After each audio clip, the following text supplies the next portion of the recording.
Hey, what's up, everyone? Welcome back to this edition of the GassoCast. I took a break off last week, fellas. Appreciate y'all holding it down for me. I was sick in Cabo or something like that. But we're back, and it's a very important show as we head into district. We'll be talking a lot about what district means, look at some district matchups, and a lot of other fun stuff on this week's edition of the GassoCast. Before we get started, some housekeeping. The G1 series, I dropped a video snippet on all social media yesterday.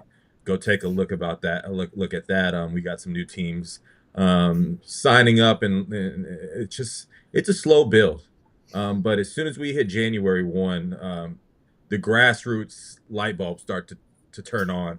The summer basketball starts to turn on. So that's gonna be on and popping for sure. The newsletter, Lyndon, you're doing a great job. Each and every week of put that together with a lot of our input, and then we'll be dropping our midseason rankings next week. What day is that, Lyndon? Just depends on the matchups. I think we're going to shoot for Wednesday. Okay, cool. As always, follow us, tag us in everything. Tag us in final scores, tag us in stats, tag us in your huddle video. That's what we love to see. I know like every 2 days I'll take time out of my day and sit there and just watch the duration of everybody that's tagging me in their videos and just put it in front of us. And that's some of the best way you can continue to promote yourself. So let's talk districts. As we transition from the non-district showcase tournament season, we have one more week of high-level tournaments and non-district showcases. But what's that switch look like when you go from these non-district games into your district? What's something that you pay attention to, Lyndon?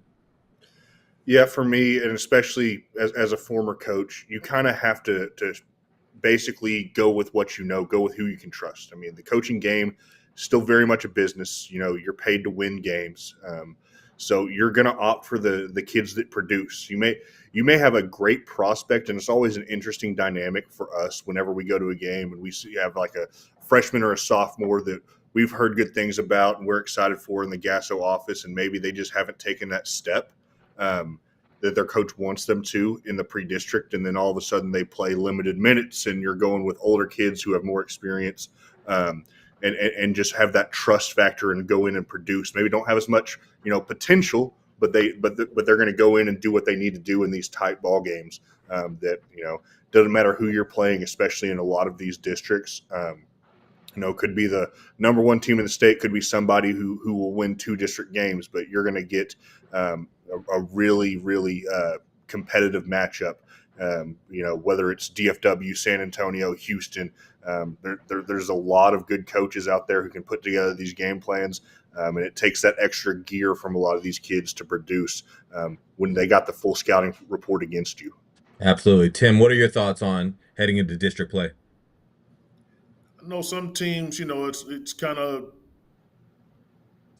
a little bit add on to what Lyndon was saying in terms you're going to kind of go what you know, but then there are some teams that are going to keep some things kind of close to the vest, knowing that they're being scouted or they're playing in events that some of their district opponents are participating in.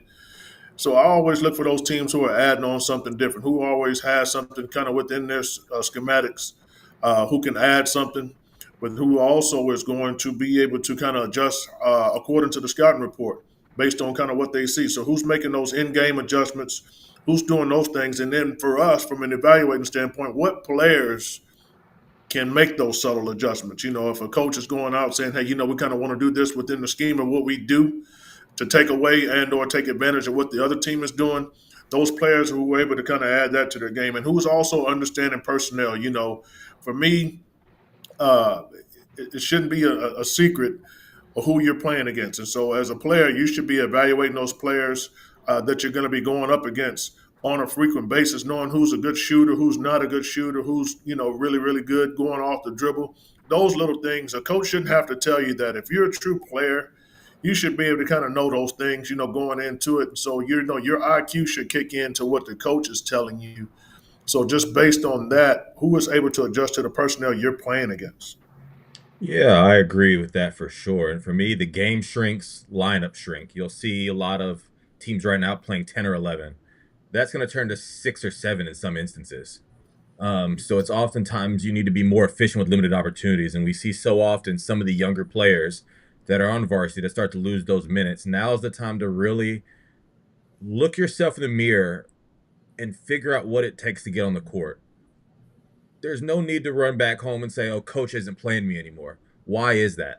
You're talented enough, buy into everything it takes at the district time, because now, like you talked about, Lyndon, like this is where it matters. Pretty records don't matter. Just get into the dance, get into the playoffs right now. So a lot of these coaches are resetting. They're going to slow the game down possession by possession. What can you do to stay on the court and be a part of that recipe for success? A lot of times, this is where some of these younger players and just players in general that are new to the varsity level will hit that adversity where their minutes kind of shrink. It's not going to be like that, but it starts in the practice. It starts at practice now. With those small nuanced details. It's watching the film, like you said, Tim. It's knowing what your role is going to be, whether or not you're playing in that game. What would your role be if you're getting in that game? If somebody gets in the foul trouble and you're not prepared to be in that game right away, you're losing your opportunity right there. So very small details. And the quicker you can learn that, the quicker you can buy in practice. It's a whole new season right now. And just because you've been playing a lot of minutes, that can change very quickly based off your situation. So continue to grind and be the best version of you. So let's talk about some specific districts. Going into this, I didn't know where I wanted to go. There were some no-brainer ones we talked about, but I think all three of us kind of navigated and moved to something a little more different. So I'm glad for that. Lyndon, start us off. Yeah, wasn't going to touch on 11-6A again because we tend to talk about it every week. It finds its way into a GassoCast. So we're going to talk about 19-6A, the Katy district, because there are just a ton of teams and a ton of prospects in this district, and it seems like it's going to be a knockdown, drag out every single night. Tompkins and Pato both jumped out to an undefeated start. Obviously, Seven Lakes against Jordan tonight with that's a huge implication, top 10 matchup down in Houston that hopefully we'll get eyes on or at least get some reports back from. But you have two teams that are sitting outside of the playoffs. Actually, three teams sitting outside the playoffs as things stand. It's still early. There's only 2 or 3 games that most teams have played. But Katy High, Cinco Ranch, Katy Taylor, like these teams have dudes. They would be playoff squads in a lot of other districts around the state. But as things stand, like 3 really good teams are gonna miss out, and it's still early. Things are gonna shake out. Coaches are gonna adjust. That second half of this district is going to be a nightmare. But it's something that we're going to be paying very close attention to as the season progresses and we get closer toward the playoffs. Absolutely, Tim. Back when I played, this was my district for sure. Now it's changed with some different teams, but 26-5A will always have a special place in my heart. Talk about who's in that district now.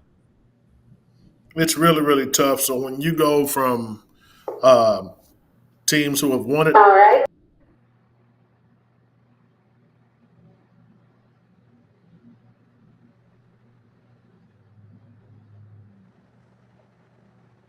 You good? You mute? You want me to go to mine real quick? Okay. Tim's muted for a second. I'll hop into mine. It's so easy to talk public schools, but there's a private school district out there in TAP 6A District 3. And with the way these non-district tournaments have kind of went, there's more showcase opportunities for some of these private schools. And shout out to the private schools for navigating towards the natural direction of playing in some of these different just traditional events. They're going to play these public schools and they're plucking off some big wins. So when we're talking about teams like Antonian, TMI, St. Michael's, Central Catholic, all of these teams have something in common. They've beat ranked 6A and 5A teams. When you look at St. Michael's, a win over Frisco Heritage, Colleen Ellison, TMI, who's also in their district. I mean, that's huge resume builder to let them know like they can play with anybody in the state. Antonian with the win over Judson. I was live when they played Allen to a 2-point game and probably should have won that game. So they know they can play with anybody. Central Catholic goes on a run and wins the Harlandale Championship, beating Alamo Heights, and they beat Warren. Alamo Heights beats Austin Westlake. So when Central Catholic's sitting there like, hey, what about us? And then you have TMI with wins over Steele and Cy Falls. So this district knows they can play with anybody. And more importantly, all 4 of those teams that I mentioned think that they should win that district. And if you win that district, you know how TAPS is, Lyndon, and we go down there all the time. You're going to have to see your district not once, not twice, sometimes 3 or 4 times just to make it to state. So this team's going to beat the crap out of everybody every night. And there's so many prospects on the court that all those matchups are so fun to see. We got Tim back. Let's get back to your thoughts on your district, Tim. Yeah, so 26-5A, we talked a little bit about it last week. And so when you talk about the teams that are actually in it, so when you look at Bernie Champion, who's been a historical playoff contender, you have San Antonio Wagner. San Antonio Veterans has been in the state tournament the last couple of years. Um, then you have Piper, who's a up and coming program who is surging right now, playing really, really well. You mentioned Alamo Heights. They are what they are. They've been solid for a number of years. They have a history of always playing deep into the playoffs. And then you have Kerrville Tivy, who has some up and coming prospects on that particular team. And then you have Bernie. Bernie High School, comes away with a very big win last week over, the aforementioned San Antonio Veterans. Uh, they have really good size. A lot of times, they get guys out of the football season. So I know when I've talked to coach, quite a bit, his thing was is that, when he get his football guys back, he would feel a little bit more comfortable. But being able to kind of pull off that type of win early on. And then, of course, we talk about going into what we say, the Cameron Indoor of high school sports when you have New Braunfels High School. New Oh Braunfels yeah. does a really, really good job, with Coach Bronner and how hard those guys, continuously play for him, being able to hold off San Antonio Wagner in a very, very competitive game. But just to kind of touch on that one, but my district was 23-6A. Who's going to take that next step out of Summer Creek and Humble? Yeah. We have a Tascasita, that's always at the top of that pretty tough district, along with CE King and a couple of other ones that are in that district that are very, very competitive on a regular basis. But what group out of Summer Creek and Humble is going to take that next step to show that they belong amongst that upper echelon in that 23-6A? That's what I'm intriguing to watch. I think when we're looking at this and we're talking about just where we are, and Lyndon, you talked, we'll do rankings next week. There's more teams than I feel like ever, not ever, but in a few years, there's so many teams that have just a staple monumental win on their record to give them the know that they can play with anybody in the state, regardless of what their record is. There's teams that have beat big dogs, and there's just so much opportunity, especially in districts, going to districts. So many teams have high quality wins.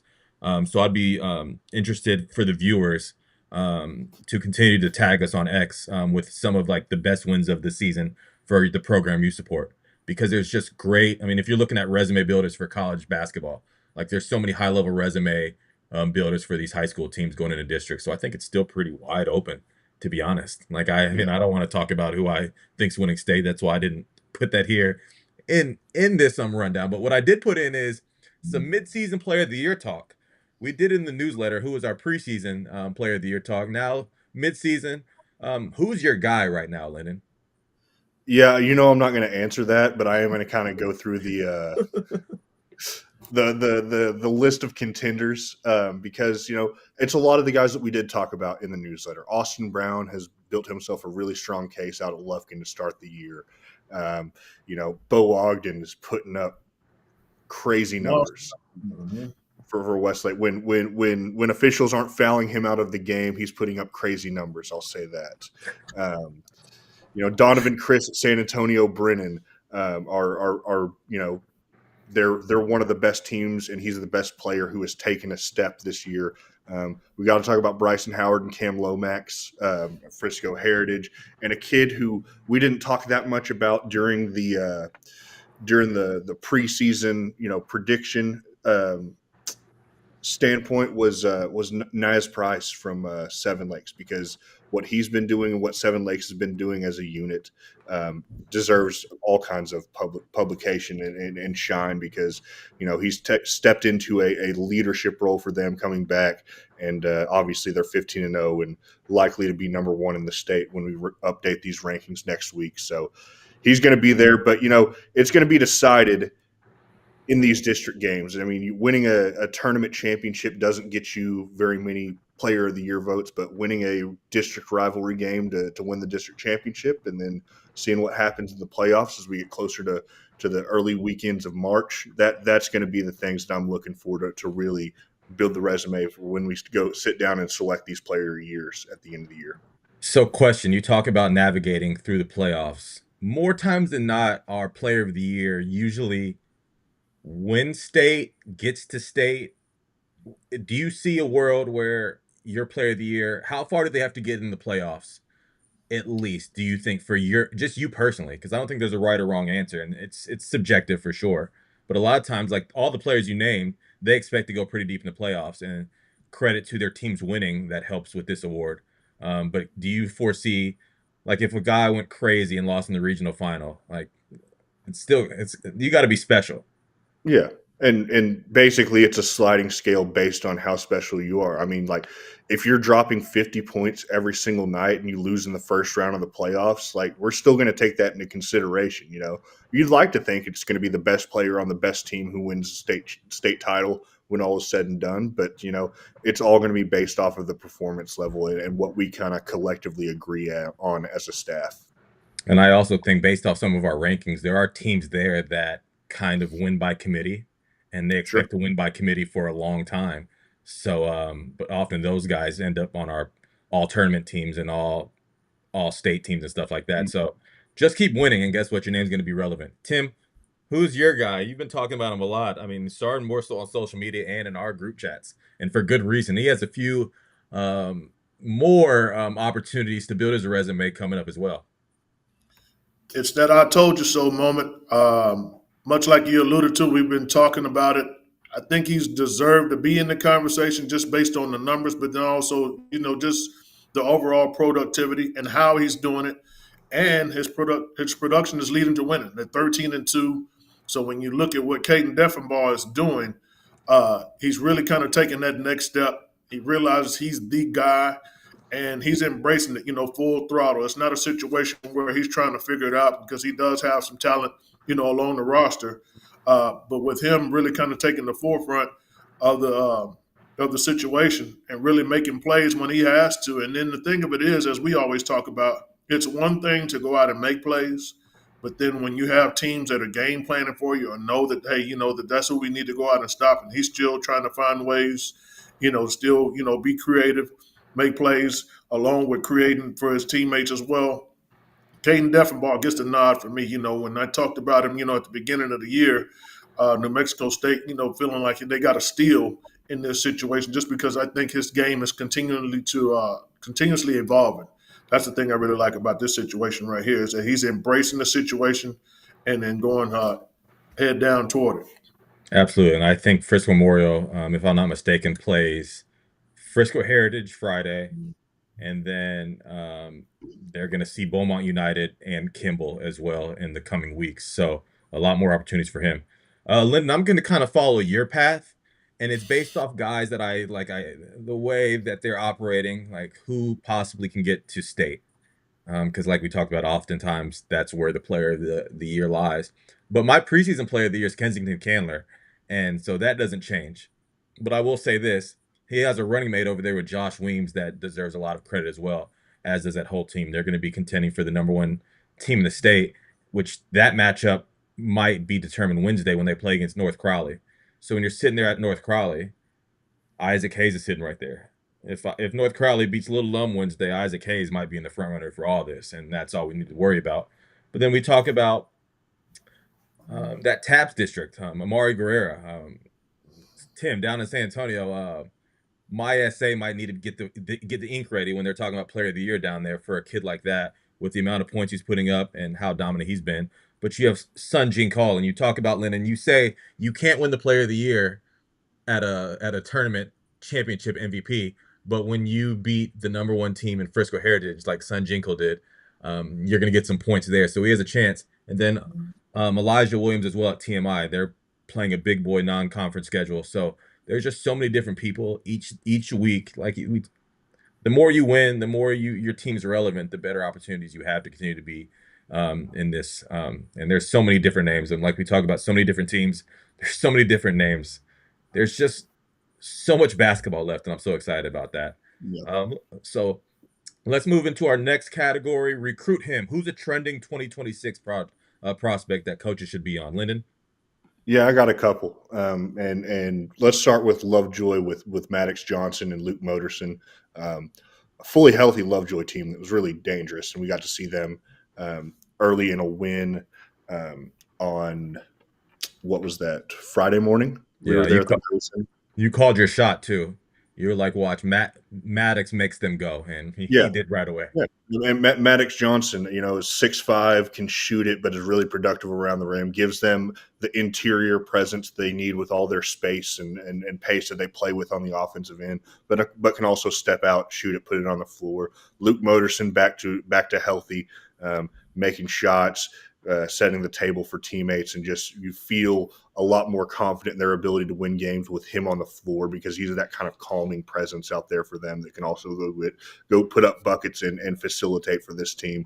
And another kid that stood out to me on night one over at Cy was a Jacob Mayberry at Cy Lakes. I mean, we saw him go off back at the fall tour in Houston in late September, but it was different. I mean, he was putting the team on his back, finishing everything, being super crafty on the drive, hitting shots. I mean, I don't know what he finished with, but he probably had 20 points in the second half against Fort Bend Marshall, where he nearly knocked them off, where it was just him getting the ball, set a ball screen. I'm going to refuse it. I'm going to use it, whatever it is. I'm getting to my spots and I'm making them pay. And it was really impressive to see. He's somebody that a lot of coaches need to be tracking at this point in time. Absolutely. Two good names. Tim, you have some names on your list? Ashton Parker, we talked about him a couple of weeks ago, and this is a kid that I just feel like coaches need to get out in front of and pay close attention to. Position versatile, can play on the ball as well as off of it. But then also when we talk about position versatility, his ability to defend and also rebound at those particular positions. So it's not just one thing to go out and go and defend and get stops and or score the ball, but it's also completing those stops, being able to go to the glass with his size, with his athleticism, and also being able to play, in multiple roles within their scheme of things. When you look at how Lake Ridge is set up, with their size on the perimeter, they have some really, really good guard play. So for him having to go inside, and defend, sometimes some bigger kids, showing he can play through contact, showing his physicality, the way his body is cut up. I just think this is a kid that people need to get out in front of and pay close attention to just because he's doing a lot of good things that I think translates well for the next level. And then we talk about Isaiah Ward. I mean, this is just a do-it-all type kid. We've been saying it for a number of years. We've been saying it for a while. He's a complete winner. He brings winning intangibles to the table. I mean, when we talk about going all the way back, 2 or 3 years ago when they win the state tournament his freshman year, he goes for a double-double. It's like 20 rebounds. And ever since then, he's been that type of guy to go out and go and just do whatever's necessary for his team to win. This year he's taken on more of a scoring role, with the graduation of 2 really, really good players. So now he's averaging right around 14, 15 points a game, but he's still rebounding the ball at a high clip. But now he's also scoring it at a 55, 60% field goal percentage rate. So we're talking about somebody who can do multiple things from a position versatility standpoint, somebody who can handle the basketball. His IQ is elite. His defensive ability to be able to go out and defend multiple positions at the high school level as well as the collegiate level. When you go out, you say, okay, well, what roster can he go out and compete with today? In certain conferences, I think he goes out and guards 2, potentially 3 different positions just based on, what you're asking him to do. He's very vocal. He leads off the floor, when he's out, whether it be foul trouble or it was injury, in pass, you're still seeing him lead from the sideline, telling guys what to do or where to be, just because he's studying the game like that, and he's way above where people are trying to tell him to be, or telling the teammates to be, I should say. So this is a kid here I just think is a no-brainer. He had the offer with Denver that, kind of fell to pieces, and I still don't understand that, for the life of me. It's like, and I get it. You change conference, you feel like you need to go and get personnel. But for the kid like this to be on the board and not be contacted by now, this is a kid here with his size and even his pedigree.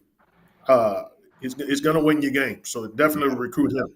Absolutely, man. I hope college coaches were listening to that. Isaiah Ward needs to be off the board ASAP. Will Mitchell out of J.J. Pierce is an interesting one. 6'7", do-it-all, long, lanky, walking double-double. Played with Drive Nation EYBL this year. And it was a unique situation where he wasn't always in the rotation, but talking to the Drive Nation staff, they did not want to lose this guy from what they did in their program. He's a winner with that program. He's good enough and talented enough, but he's flying under the radar right now. 13-3 J.J. Pierce teams. Coaches, watch the film. He plays unique. It's not traditional, but he makes every play you want him to make. Up and unders, great feet work at the rim, blocks shots, finishes so well. It's just so productive. And for a 6'7", 6'8" guy like that, you need to get eyes on him. Multiple levels he can play for at this point, in my opinion. And he just continues to play basketball the right way. Not overly loud and promoting himself, but he's a guy that is in our rankings and needs to get some more eyes on him. And they've been playing really good ball over there at JJ Pierce. So shout out to Will Mitchell, continuously just handling his business. We go from some 26s to some young guys. Our weekly next gen varsity report. Lyndon, I'll start us off. Yeah, we got to talk about the young ones over at Cy Falls, and that being said, they're missing J.D. Humphreys. Done for the year with ACL tear in the first game, so they're missing one of the better 28s in the entire state. But the rest of this class, this sophomore group for Coach Flores, has stepped up in a big way.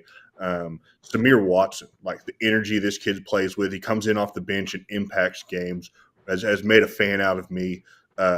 Alvin Washington, his ability to shoot it on the perimeter, good length at 6'3", 6'4", and a really pure stroke, made some big shots for them in a win over, who was that they were playing? Cy Falls played. Anyways, it didn't matter. But Thursday night, they got the win. C.E. King. They played C.E. King, and he hit some big shots down the stretch in that one. And then Teron Watts, another kid who just moves so well. You can see how fluid an athlete he is every time he picks the ball up. Was somebody who, when he gets to the rim and gets downhill, it looks very, very high level. All three of these kids still putting together some consistency, some things like that. But the fact that they've earned that trust for them, and are impacting winning on a team that's as successful as Cy Falls is, playing with Daniel Patton and some of the kids they have on the outside, really bodes well for their future. So college coaches just put it in the file in the back of the brain, and just know that they've got a lot of talent in this 28 class, especially when J.D. Humphreys comes back. Absolutely. It's fun talking to Coach Flores all the time. He knows there's something brewing there, but he's going to stay humble and continue to work to get those young guys. But he knows he has some real talent over there. Tim, who's your next gen guy?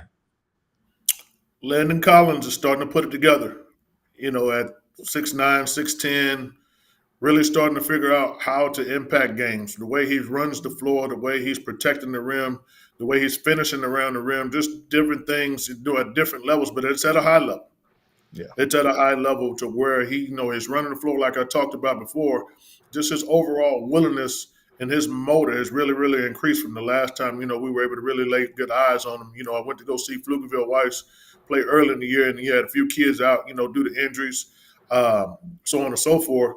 But when he steps into the lineup, he has definitely had his mark all over the game. And so scouting reports, have to have him, definitely at the top of the list when they're talking about things that they have to figure out how they're going to navigate around that situation there, because he's long, he's active, and he's causing a ton of problems right now.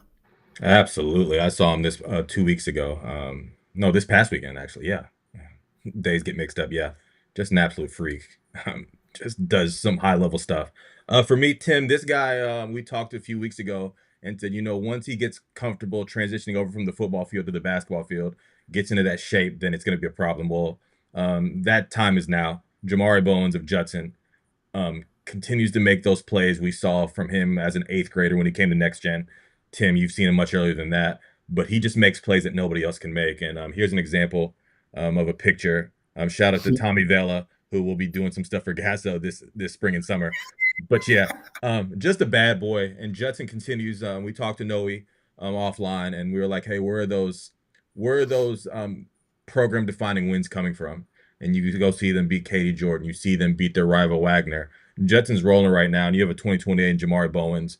That's one of the more special gifted players, not just in San Antonio, but across the state. So shout out to him and how they're rolling right now. Then Monte Ellis and Caden Primus of Walnut Grove quietly putting together a really, really high-level non-district schedule with two 2028s leading the show over there. Just two versatile guards that continue to get better and better. And it's always fun when you start to see the bounce come, especially for a kid like Monte Ellis. we know what pedigree looks like there. And he's starting to play above the rim, and it's getting spooky. So shout out to them and what Walnut Grove has as well. So we can't see everything in person. We're putting a lot of miles on the car. We're traveling all over the place. But what's some scoreboard or performance gossip that you saw on social media that you need to mention, Lyndon? Yeah, saw them in the quarterfinals or whatever round it was Friday morning at Cy Hoops. But let's give some flowers to Mansfield Summit for winning that bracket championship. Um, got the wins over Frisco Memorial, Cy Fair, Waxahachie, and beating Dickinson in the championship game. Jackson Sneed was your MVP, and for good reason, because you just saw it's constant production. It's getting to the mid range. It's hitting open shots and just being super physical and crafty on the drive. Um, Joseph Creel continues to be one of my favorite freshmen in the state to evaluate because he shoots it so pure with good size.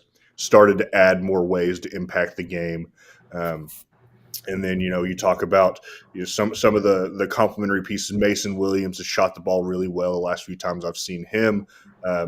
Edmund Pridgett II making a serious impact, taking charges, being so physical at the rim, and making life tough on interior players for the opposition. And then David Bardier, another kid who stepped up and had some big moments this weekend as they took home the Cy Hoops championship. Absolutely. Tim, I like this one right here. TMI over Steele. So I had the opportunity to even go back and just kind of take a look at the film. And it's just kind of the way that they went out and won the game. They were very good defensively. They got out. They made it very difficult on Steele. Steele played the entire game mostly from the perimeter, and it made it difficult when they weren't making shots. And to see Jaden Flemings get out, in transition, pushing the basketball up the floor, and you have kids like Corbin Crocker getting out, being the recipient of some of those passes, finishing at the rim, and then also scoring inside. I just felt like it was a total team commitment to say, hey, we're going to get it inside against this group here. We're going to be really, really physical and do the things that, make them a formidable opponent. You talked about them, with Elijah Williams and the other kids on the roster to really kind of make them a tough out. As they have been playing well, they picked up a lot of steam. And I think this has really been a focus of theirs, is to really kind of play, really, really big, physical, and make it really, really tough on opponents to deal with them on the interior.